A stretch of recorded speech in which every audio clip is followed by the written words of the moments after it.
Hello guys, कैसे आप सभी लोग। एविएशन सीकर्स एकेडमी के यूट्यूब चैनल पे आप सभी का स्वागत है और स्वागत है आपका day 4 of 30 days aviation knowledge series. जैसे कि आप सभी लोगों को पता है कि हमने एविएशन नॉलेज सीरीज स्टार्ट करने का फैसला किया है ताकि आने वाले जो अपने स्टूडेंट्स हैं, आने वाले कैंडिडेट्स हैं, आने वाले जो बच्चे हैं, उनको एविएशन सेक्टर, एयरपोर्ट, एयरलाइंस क्या है इसकी पूरी जानकारी मिल सके। तो ठीक है, तो हम लोग ये जो सीरीज है, अपनी फोर्थ सीरीज है, जो चौथा वीडियो है, हम लोग इसमें बात करेंगे एयरपोर्ट्स के बारे में। भाई एयरपोर्ट एक्चुअल में है क्या, होता कैसा है, उसमें कौन कौन से बिल्डिंग्स आते हैं, क्या क्या काम उधर होता है, एयरपोर्ट के टाइप्स क्या है, उसके अंदर कौन कौन सी कंपनीज काम करके, ये सारी चीज़ों के बारे में डिटेल में डिस्कस करेंगे। इसलिए आप ये वीडियो पूरा देखिए। और अगर आपको कोई उसमें कंफ्यूजन होगा, आपको उसमें कुछ डाउट होगा, तो आप मुझे कमेंट में मैसेज कर सकते हैं, मैं आपको पर्सनली उसको रिप्लाई दे दूंगा। ठीक है, तो हम लोग स्टार्ट करते हैं एयरपोर्ट्स के बारे में। तो एयरपोर्ट एक्चुअल में है क्या, एक एयरपोर्ट एक्चुअल में है क्या, क्या होता है, क्या काम होता है। मतलब सब लोग एयरपोर्ट एयरपोर्ट, अगर कोई बोलता है कि मैं एयरपोर्ट पे हूँ, तो ऐसा मतलब प्रेस्टिजियस ऐसा क्यों लगता है एयरपोर्ट के ऐसा नाम सुन के। तो हम लोग बात करते हैं एयरपोर्ट के बारे में। एयरपोर्ट, जैसे कि ये स्टार्ट करने से पहले मैं आपको एक एग्जांपल देता हूँ। आप भले कोई मेरे स्टूडेंट्स रहेंगे, जो अपने व्यूअर है, जो अभी वॉच कर रहे हैं, तो उसमें से कोई स्टूडेंट्स गए रहेंगे एयरपोर्ट के बारे में, तो उन्होंने उसका एक्सपीरियंस लिया रहेगा। लेकिन अपने बहुत सारे लोग ऐसे हैं कि जो कभी एयरपोर्ट पे गए ही नहीं, उनको पता ही नहीं रहता कि एयरपोर्ट क्या है। ठीक है, तो एयरपोर्ट कुछ नहीं रहता है गाइज। एयरपोर्ट कुछ नहीं रहता है, जैसे कि अपना एक रेलवे स्टेशन है, जैसे कि बस स्टॉप है। अभी सपोज मान लो एक बस बस है। बस अगर एसटी महामंडल महाराष्ट्र की बात करें, तो महाराष्ट्र में एक गवर्नमेंट की बस है। वो बस हर जगह पे नहीं रुकती है, हर एक स्टॉप पे नहीं रुकती है। उसके लिए एक सेपरेट बस स्टैंड बनाया रहता है, तो वही जाके वहीं पे पैसेंजर चढ़ते हैं, उतरते हैं, उसमें बैठते हैं, टिकट खरीदी करते हैं और जाते हैं। वैसे ही रेलवे स्टेशन है गाइस। रेलवे स्टेशन में अगर आप जाओगे तो आपको वहाँ पे क्या मिलेगा, प्लेटफॉर्म मिलेगा। क्या प्लेटफॉर्म मिलेगा, उसके बाद बिल्डिंग मिलेगी, उसके बाद शॉप्स मिलेगी। ऐसे मतलब छोटे छोटे जो इंफ्रास्ट्रक्चर है, और इंफ्रास्ट्रक्चर से स्ट्रक्चर के जो टाइप है, तो उसमें आ जाते हैं रेलवे स्टेशन के अंदर। वैसे ही एयरपोर्ट है, वैसे ही एयरपोर्ट है, जो जैसे रेलवे स्टेशन बस ट्रेन के लिए बनाया गया है, जैसे बस स्टॉप बस के लिए बनाया गया है, वैसे एयरपोर्ट है बस फ्लाइट के लिए बनाया गया है। वैसे एयरपोर्ट बस फ्लाइट के लिए बनाया गया है। अगर हम लोग बात करें डेफिनेशन की, अगर आपको इंटरव्यू में कोई क्वेश्चन पूछता है कि what is airport, what do you know about airport, तो आप ये वीडियो से आसानी से आप मतलब एक कंसेप्ट आपकी इतनी क्लियर हो जाएगी, तो आप आसानी से बिना पढ़े बिना रट्टा मारे उसका आंसर आप अपनी साइंटिफिक, अपने लोकल लैंग्वेज में, या चाहे अपने इंग्लिश में कन्वर्ट करके आप इजीली उसका आंसर दे सकते हो। ठीक है, तो हम लोग बात करते हैं एयरपोर्ट के क्या बोलते हैं, स्टैंडर्ड डेफिनेशन की बात करते हैं। तो airport, airport is a designated place, airport is a designated place mostly for commercial air transport. Airport is a designated place mostly for commercial air transport. Okay, it includes runways. It includes runways for flight takeoff and landing. Okay, terminal building for passenger services. Okay, उसके बाद आता है cargo complex for security checking of cargo and loading. उसके बाद आता है apron, हम उसको रैम्प भी बोल सकते हैं, टैक्सी वे भी कुछ लोग बोल सकते हैं, वो आता है उसमें, वो भी उसका एक पार्ट है। ATC, air traffic control, air traffic control जो फ्लाइट को नेविगेट करने की काम करती है, वो भी उसी में आता है। ऐसी बहुत सारी चीज़ें हैं, ये सारी चीज़ें मिला के एक एयरपोर्ट बनता है। ये सारी चीज़ें मिला के एक एयरपोर्ट बनता है। तो मोस्टली एयरपोर्ट के अंदर क्या रहता है, मोस्टली एक एयरपोर्ट के अंदर एक सपोज एक डेजिग्नेटेड प्लेस है, एक सपोज एक जगह है, एक सपोज मान लो 10 एकड़ की एक जगह है। 10 एकड़ बहुत छोटी हो गई, कम से कम 50 एकड़ पकड़ लो।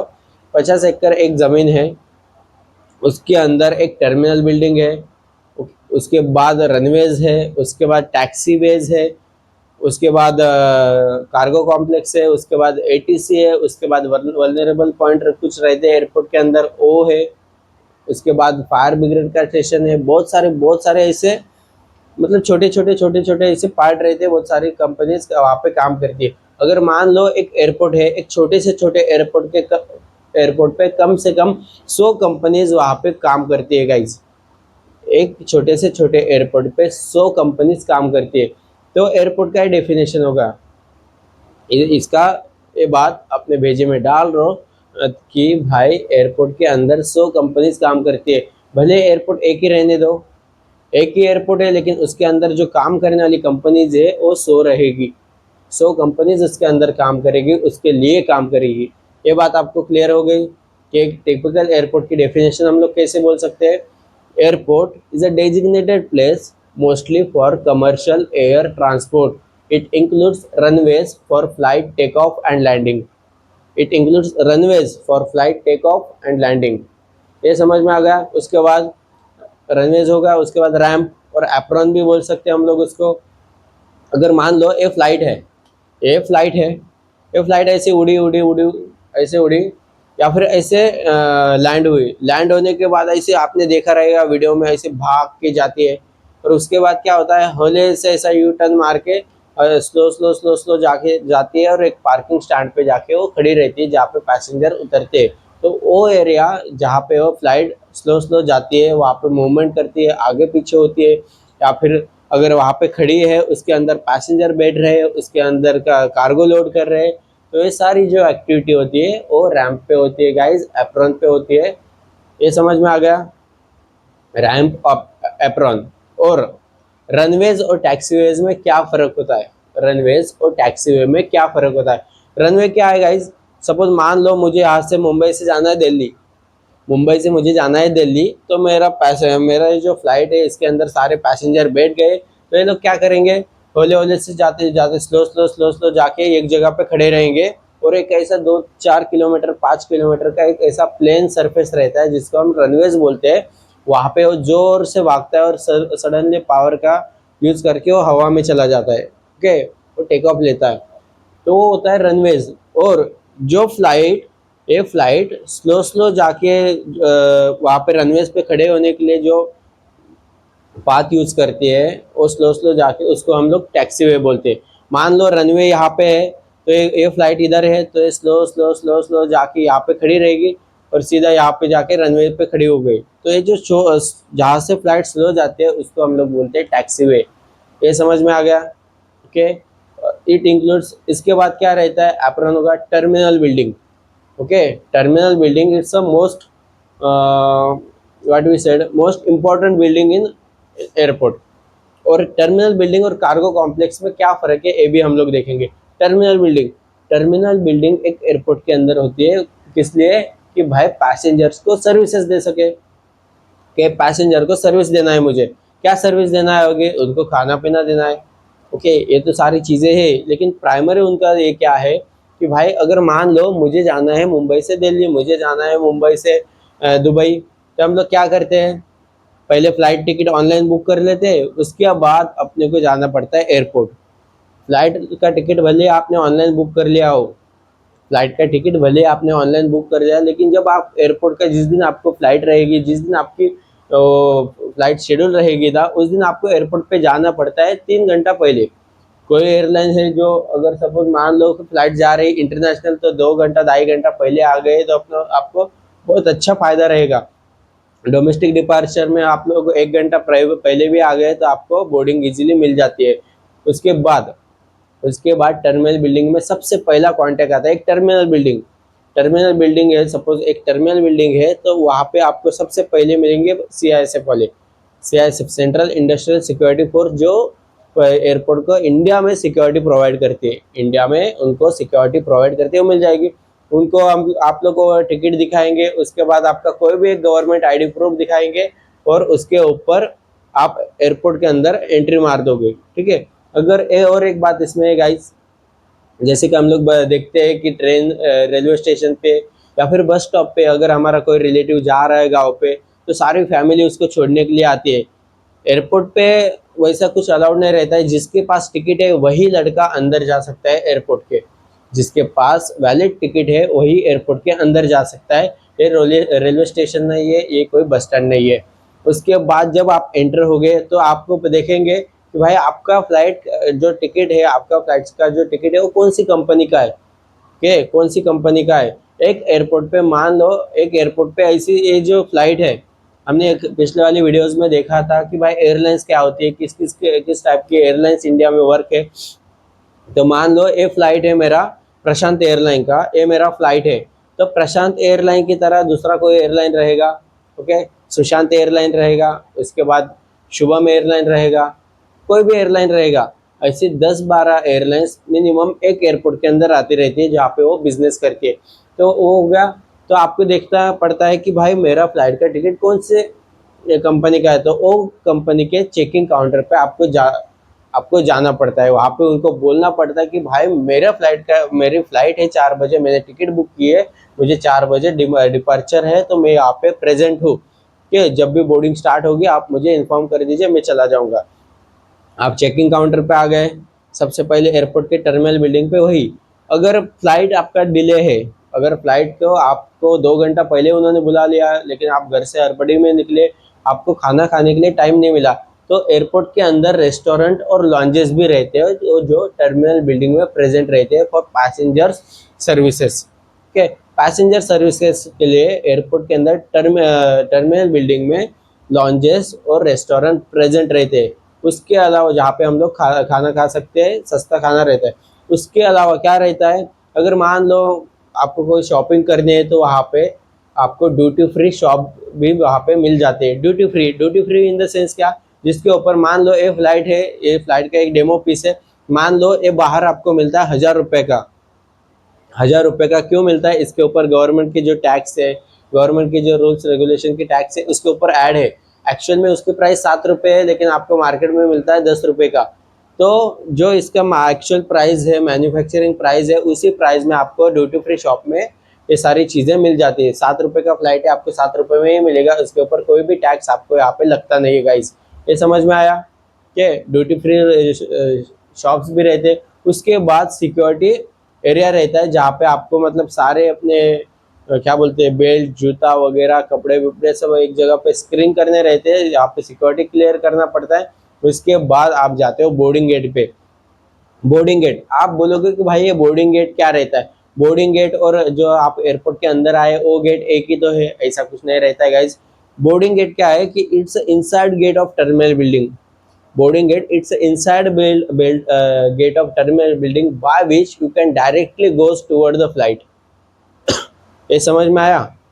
बोर्डिंग गेट से आप लोग जो अगर एंटर होते हैं तो आप सीधा फ्लाइट के ऊपर चला जाते हैं, फ्लाइट के पास चले जाते हैं। अगर वही आप टर्मिनल बिल्डिंग के गेट की जो सामने वाले गेट से अंदर होते हैं तो आपको कितने सारे मतलब पहले आपको सीआरपीएफ वाले पुलिस वाले लोग रोकेंगे, उसके बाद आपको एयरलाइन के चेकिंग काउंटर मिलेगा, उसके बाद लॉन्जेस, उसके बाद ड्यूटी फ्री शॉप, उसके बाद सिक्योरिटी होल्ड एरिया, उसके बाद बोर्डिंग गेट। इतने सारे क्रॉस करते करते आपको बोर्डिंग गेट के पास आते हो।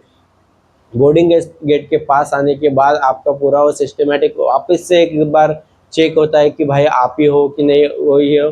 तो आपको वहाँ पे बोर्डिंग गेट से अंदर चले जाते हो, वो सीधा आपको फ्लाइट तक, अगर मान लो फ्लाइट एरो ब्रिज पे अटैच है, arrow bridge in the sense मानो ये फ्लाइट यहाँ पे खड़ी है, तो इसके साथ टर्मिनल बिल्डिंग का एक कुछ ऐसा हिस्सा है सीधा ये फ्लाइट के डोर पे आके चिपकता है, उसको एरो ब्रिज बोलते हैं हम लोग। तो वो सीधा फ्लाइट के डोर तक आता है, आप लोग बाय वॉक सीधा फ्लाइट के अंदर जा सकते हो। अगर छोटा एयरपोर्ट है तो आपको वो क्या करते हैं, एक बार एयरपोर्ट के अंदर आ गए, बोर्डिंग गेट के बाद आपको सीधा एक बस में भर देते हैं, बस में बिठाते हैं, बस आपको वो जहाँ पे आपकी फ्लाइट खड़ी है वहाँ पे लेके जाते हैं। तो ये हो गई टर्मिनल बिल्डिंग की बातें। आपको समझ में आया टर्मिनल बिल्डिंग में पैसेंजर सर्विसेज के लिए क्या क्या रहता है। हमने भी देखा कि एयरपोर्ट के अंदर रनवेज होता है, एयरपोर्ट के अंदर टर्मिनल बिल्डिंग होती है। टर्मिनल बिल्डिंग किस लिए होती है, for passenger services. Passenger services क्या, आप अंदर आओगे, उसके बाद चेकिंग करोगे, उसके बाद भूख लगे तो खाना खाओगे, उसके बाद शॉपिंग करनी है तो शॉपिंग करोगे, दारू बीरू पीने तो दारू भी पी सकते हो आप, वहाँ पे सस्ती दारू मिलती है एयरपोर्ट के अंदर। उसके बाद आप सिक्योरिटी क्लियर करोगे, उसके बाद आप बोर्डिंग गेट से निकलोगे, उसके बाद आप फ्लाइट के अंदर बैठोगे। अगर ये डोमेस्टिक फ्लाइट होगा, तो अगर इंटरनेशनल फ्लाइट होगा तो इसके अंदर कस्टम और इमिग्रेशन एक डिपार्टमेंट और एक ऐड होता है गाइस। कस्टम और इमिग्रेशन मतलब आप इंडिया के बाहर जा रहे हो तो आपको डिक्लेयर करना पड़ता है कि भाई मेरे पास 10 किलो सोना है, 10 किलो सोना इतना तो अलाउड नहीं रहता है भाई। फ्लाइट रहता है कि उसकी कोई सिस्टम रहती है। मेरे पास मानो 1 तोला सोना है, वो मैं लेके जाता हूँ, तो आपको डिक्लेयर करना पड़ता है कि भाई प्रशांत गुले इतना इतना सोना लेके जा रहा। प्रशांत गुले के पास दो दो आईफोन है, प्रशांत गुले के पास कैश 25,000 रुपये आप ले जा सकते हो। ये बात समझ में आ गई आपको कि टर्मिनल बिल्डिंग में ये सारी चीज़ें होती है। उसके बाद आते हैं हम लोग एप्रॉन पे। एप्रॉन पे आ जाते हैं। एप्रॉन का हमने बहुत सारा मतलब डिटेल में हो गया है। एप्रॉन क्या है, रनवे अंदर आता है। अगर फ्लाइट लैंड होती है रनवे पे आते हैं तो रनवे से मतलब ऐसे दूर चली जाती है, बस स्लो स्लो स्लो स्लो जो रास्ते से आती है उसको हम लोग टैक्सी बोलते हैं, टैक्सीवे बोलते हैं। और जहाँ पे वो खड़ी रहती है बेस पे, बे BAY बे बे पे, उसको एयरक्राफ्ट पार्किंग स्टैंड पे वहाँ पे खड़ी रहती है।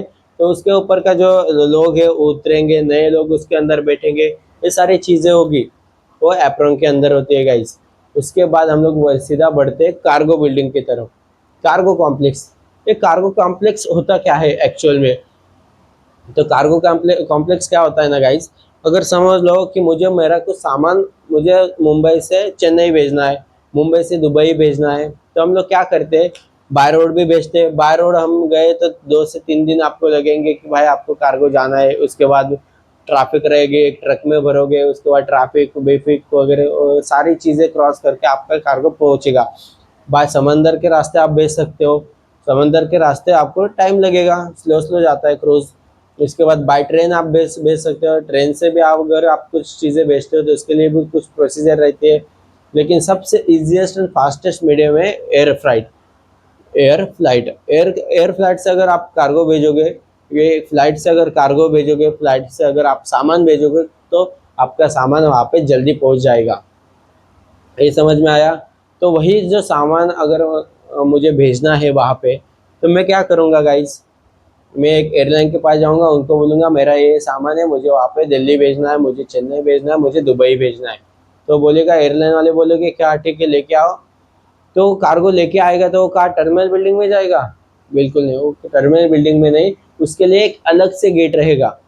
अलग से एक एयरपोर्ट के बाजू में थोड़ा सा एक अलग से गेट रहेगा, उसको कार्गो कॉम्प्लेक्स बोलते हैं। तो वही कार्गो कॉम्प्लेक्स के गेट से वो ट्रक अंदर जाएगा, लोड होगा, वो सिक्योरिटी चेक होगा। उसके बाद एक एक चीज़ें खोलेंगे, सिक्योरिटी देखेंगे, उसके बाद वो क्लियर करेंगे कि भाई हाँ चल सिक्योरिटी सेफ फॉर कैरेज है। तो हम लोग उसको एक जगह पे एक पैलेट पे ऐसे रैप करके सीधा फ्लाइट की तरफ भेज देते हैं। वही ये सारी चीज़ें होती है, सारी एक्टिविटीज़ कहाँ पे होती है? कार्गो कॉम्प्लेक्स में। ये सारी चीज़ें कार्गो कॉम्प्लेक्स में होती है। इस बात समझ में आई? ठीक है। उसके बाद बात करते हैं हम लोग ATC टावर की। इसके बाद बात करते हैं हम लोग ATC टावर की। तो ATC टावर क्या है? ATC टावर, अगर मान लो फ्लाइट तो हवा में जा रहा है गाइज, फ्लाइट हवा में जा रहा है, लेकिन फ्लाइट को नेविगेट करने के लिए, उसको रास्ता दिखाने के लिए, अगर कोई इमरजेंसी है तो उसको हेल्प करने के लिए कोई तो ऐसा डिपार्टमेंट होगा। तो एयर ट्रैफिक कंट्रोल ये क्या करता है, कौन सा फ्लाइट कब उड़ेगा, कौन सा फ्लाइट किस लेवल पे उड़ेगा, ये सारा डिसाइड करने का काम कौन करता है? Air traffic control. तो एयर ट्रैफिक कंट्रोल एक बैकबोन है गाइज, उसके बिना इम्पॉसिबल है। अगर आप अभी जब मेरा वीडियो देख रहे हो आप, अगर आप उसके ऊपर आप हवा में देखोगे तो कम से कम एक भी विमान आपको नहीं दिखेगा, लेकिन उसके ऊपर मिनिमम आपके ऊपर हजारों फ्लाइट ऐसे उड़ रहे हैं, हजारों फ्लाइट उड़ रहे हैं। जो उसका है साइलेंट हीरो है, वो कौन कंट्रोल कर रहा है? ATC tower. मान लो हम लोग रास्ते से 2 व्हीलर 4 व्हीलर चला रहे, तो उसका रूल्स रेगुलेशन करने का काम कौन करता है? पुलिस वाले, ट्रैफिक पुलिस करते हैं। वैसे ही ट्रैफिक का रूल्स रेगुलेशन करने का काम कौन करता है? एयरपोर्ट के अंदर, एविएशन के अंदर air traffic control ATC department ये सारे काम करते हैं। उसके बाद हम लोग बात करते हैं कि एक टिपिकल एयरपोर्ट पे, एक छोटे से छोटे एयरपोर्ट पे कौन कौन सी कंपनीज काम करती है, यहाँ पे आपको कौन कौन से जॉब मिल सकते हैं। मुझे पता है कि आप सभी लोगों को यही देखना है कि भाई कौन कौन सी जॉब है, फालतू में वक वक मत कर। पता है मुझे, आप लोग वही आप सोच रहे होगे, लेकिन अगर एयरपोर्ट के अंदर आपको काम करना है तो इसके सारे इंफॉर्मेशन आपको होनी चाहिए, तभी आप सिस्टमेटिकली वहाँ पे काम कर पाओगे। तो एयरपोर्ट के अंदर कौन कौन से, अगर हम लोग बात करें छोटे से छोटे, अगर क्लीनिंग से बात करें, क्लीनिंग से लेकर एयरलाइन तक, क्लीनिंग से लेके एयरलाइन तक, ये सारी चीज़ें एयरपोर्ट के अंदर काम करती है, ये सारी कंपनीज एयरपोर्ट के अंदर काम करती है। उसके बाद उसके पहले हम लोग एक छोटा सा टाइप्स ऑफ एयरपोर्ट हम लोग डिसाइड कर लेते। एयरपोर्ट के ना कुछ टाइप्स गिरते गाइस। सिविल एयरपोर्ट, हमने पहले डेफिनेशन में क्या बोला, airport is a designated place mostly for commercial air transport. एक कमर्शियल एयर ट्रांसपोर्ट क्या रहता है, कमर्शियल मतलब नॉर्मल जो विमान, जो जहाँ पे एयरलाइन क्या करते हैं, normal company use the aircraft for passenger transportation of passengers and cargo and making a revenue. Okay, making a revenue by transporting passengers and cargo. एक एयरलाइन है, यहाँ तक वो सारी कंपनीज एयरपोर्ट के अंदर काम करती है। अगर सपोज मुंबई इंटरनेशनल एयरपोर्ट की बात करें तो कम से कम 50 एयरलाइन, मिनिमम 50 एयरलाइन यहाँ पे काम करती है। उसके बाद ग्राउंड हैंडलिंग कंपनीज है, उसके बाद एरो इंजीनियरिंग टीम्स है, उसके बाद ऐसे छोटे छोटे क्लीनिंग की भी कंपनी भारत विकास ग्रुप यहाँ पे क्लीनिंग का काम करती है। उसके बाद बहुत सारे ऐसी छोटी छोटी passenger ground handling companies, passenger handling companies, service provider यहाँ पे काम करती है। ये सारे कंपनीज में आपके जॉब मिल सकता है। कार्गो के अंदर भी कम से कम 50 कंपनियां काम करती है, वहाँ पे भी आपको काम मिल सकता है। काम करने के लिए आपको बस 12वीं पास होना चाहिए, मिनिमम रिक्वायरमेंट रहता है। उसके बाद आप ग्रेजुएशन हो गए तो वेल एंड गुड, नहीं हो गए तो फिर भी कुछ कुछ कंपनियां 12वीं बेस पे हायर कर लेती है। उसके पास आपका एज मिनिमम 18 से 30 होना चाहिए। मैं एयरलाइंस की बात नहीं कर रहा हूँ, एयरलाइंस के अंदर 18 से 27 से फाइनल उम्र है गाइज। लेकिन कुछ कुछ कंपनीज एयरपोर्ट के अंदर ऐसी है जो 18 से 30 तक या 32 तक वो हायर करती है। ओके, कुछ कुछ है जैसे कार्गो सर्विस सेंटर है, बर्ड फ्लाइट सर्विसेज है, इंडो था है, वो मतलब 30 तक वो हायर कर लेते हैं। इसके लिए आपको मतलब घबराने की ज़रूरत नहीं है। जैसे आप बोलते हैं कि भाई 27 एज लास्ट है, तो ऐसा कुछ नहीं है। आप फिर भी एविएशन में करियर स्टार्ट कर सकते हैं कुछ कुछ कंपनी के अंदर। एक बार आपको अंदर आने के आ गए ना, तो आपको पता है कि भाई कैसे तैरना है। क्योंकि गाइज एविएशन में फ्रेशर के लिए टाइम लिमिट है, एविएशन के लिए एविएशन में फ्रेशर के लिए एज लिमिट है। लेकिन आप कोई भी कंपनी से आपको 1 महीने का भी एक्सपीरियंस होता है, फिर भी आप फ्रेशर नहीं रहते हो, आप एक्सपीरियंस कैंडिडेट हो जाते हो और आपकी वैलिडिटी बढ़ जाती है 40 साल तक। आप 40 साल तक कोई भी एयरलाइंस में इंटरव्यू दे सकते हो। ये बात समझ में आ गई? ओके, कौन कौन सी कंपनीज होती है ये भी बात समझ में आ गई। एयरलाइंस है, कौन कौन से डिपार्टमेंट है। ओके, जैसे कस्टमर सर्विस हो गया, सिक्योरिटी हो गया, कैप्टन, पायलट, कैबिन क्रू, ये सारी चीज़ें भी उसमें है। हाँ, इंजीनियरिंग डिपार्टमेंट रहता है, फाइनेंस डिपार्टमेंट रहता है, एचआर लोग रहते हैं, मैनेजमेंट वाली टीम रहते हैं। अगर उसमें कुछ ये हो गया, क्या बोलते हैं, कुछ प्रॉब्लम हो गया तो बहुत सारी कंपनीज ऐसे हो, सपोर्टिंग कंपनीज है, वो भी उसमें रहते हैं। एक टिपिकल एयरपोर्ट के अंदर कम से कम 100 कंपनीज काम करेगी। एक टिपिकल एयरपोर्ट के अंदर एक शिप में बहुत सारे लोग काम करते हैं गाइज। अगर बात करते हैं मुंबई इंटरनेशनल एयरपोर्ट की, तो एक शिप में कम से कम 50,000 लोग काम करते होंगे गाइज। एक शिप में 50,000 लोग काम करते हैं 8 घंटे की शिप में मुंबई इंटरनेशनल एयरपोर्ट पे, पूरे सारे मिला के। समझ में आया? उसमें क्लीनर भी आ गया और ऑफिसर भी आ गया। 8 घंटे के अंदर शिफ्ट में कम से कम 50,000 लोग यहाँ पे काम करते हैं। ये बात समझ में आई? रही बात सैलरी की, सैलरी की अगर आप कोई भी एयरलाइन में, या फिर एयरलाइन का छोड़ो, हम लोग बात कर रहे हैं एयरपोर्ट के, तो एयरपोर्ट के अंदर आप जॉब करते हो, ज्वाइन होते हो, तो मिनिमम आपको 25,000 से सैलरी मिल जाती है। जैसे कि अभी लेटेस्टली आप सिक्योरिटी डिपार्टमेंट का मुंबई इंटरनेशनल एयरपोर्ट या नवी मुंबई इंटरनेशनल एयरपोर्ट पे अदानी की हायरिंग निकली थी। वहाँ पे उन्होंने ट्रेनिज उनको लेने थे, तो उन्होंने 20,000 सैलरी उनको दी थी। उसके बाद बाकी सारी फैसिलिटीज़, और उसके बाद जो भी ट्रेनिंग का कॉस्ट रहेगी वो सारी कंपनी के अंदर रहेगी, कंपनी के पास रहेगी। उसके लिए आपको 1 रुपये भी देने की ज़रूरत नहीं है। ओके, ये समझ में आ गया गाइज? मुझे ऐसा लगता है कि भाई एयरपोर्ट के रिगार्डिंग आपको बहुत सारा नॉलेज हो गया। इसके अलावा आपको एयरपोर्ट की ज़रूरत नहीं है। अगर आपको अभी मतलब एज अ फ्रेशर ये बहुत हो गया, अगर आपको लगता है कि भाई कुछ कंफ्यूजन है, आप फिर भी मुझे कमेंट कर दीजिए, मैं आपको सारे क्वेश्चन, सारे डाउट क्लियर कर दूंगा। उसके लिए बिल्कुल भी टेंशन नहीं है, ठीक है? वैसे ही बहुत सारी वीडियोस अपने ये 30 दिन की सीरीज में आने वाली है। आप मुझे फॉलो कीजिए, सब्सक्राइब कीजिए, लोगों को शेयर कीजिए, और जो अपना एविएशन में, एयरपोर्ट और एयरलाइंस में अंदर करियर बनाना चाहते हैं, और सारे दोस्तों ने ये सीरीज पूरी देखनी चाहिए, ठीक है? अगर कुछ टेंशन रहेगा, कुछ भी डाउट रहेगा तो मुझे कमेंट कर दीजिए। मिलते हैं गाइज अगले वाले वीडियोज़ में। कल के हम लोग बात करेंगे कि एक टिपिकल एयरपोर्ट के अंदर कौन सी कंपनीज काम करती है और उसके कंपनीज के अंदर क्या रिक्वायरमेंट है और अपने को सैलरी कैसे मिलेगी, ये सारी बातें हम लोग कल वाले वीडियोज़ में डिस्कस करेंगे। समझ में आ गया guys? Okay, bye, thank you so much.